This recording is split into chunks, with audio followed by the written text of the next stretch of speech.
చెప్పుకోవాలంటే తెలంగాణ తల్లి లెక్క లేదు. సోనియా గాంధీ బొమ్మ పెట్టుకోరు, బతుకమ్మను అవమానపరిచారు, బతుకమ్మను తీసిరు, తెలంగాణ ఆడపడుచులను అవమానించారు. అవును కదా. ఇప్పుడు మన తల్లి ఈ తల్లి ఎవరైనా కూడా రోజు కిరీటాలు పెట్టుకుంటారా?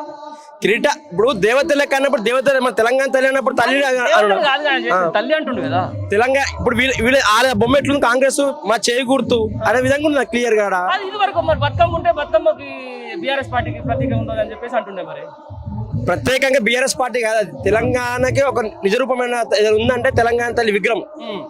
దాంట్లో ఒక బతుకమ్మ ఉన్నది. తెలంగాణ సంప్రదాయం మీద ఏదో అంటామో పువ్వులతో పూజించేదో, ఈ భారతదేశంలో పువ్వులను దేవులతో పూజిస్తారు, కానీ తెలంగాణ రాష్ట్రంలో పువ్వులతో బతుకమ్మని పూజించే రాష్ట్రం ఏంటంటే అది తెలంగాణ రాష్ట్రం. అంతేనా? రైట్. ఇప్పుడు కొత్త తెలంగాణ తల్లి ఇప్పుడు ప్రభుత్వాలు మారుతా ఉంటే తల్లులు మారుతూనే ఉంటారా? రేపు బీజేపీ వచ్చింది అనుకో, లేకపోతే ఇంకో పార్టీ ఇచ్చింది అనుకో, అట్లా ఒకటి గుర్తుపెట్టుకో, ఏ ప్రభుత్వాలు మారినా మారకపోయినా వచ్చేది కేసీఆర్ ప్రభుత్వము.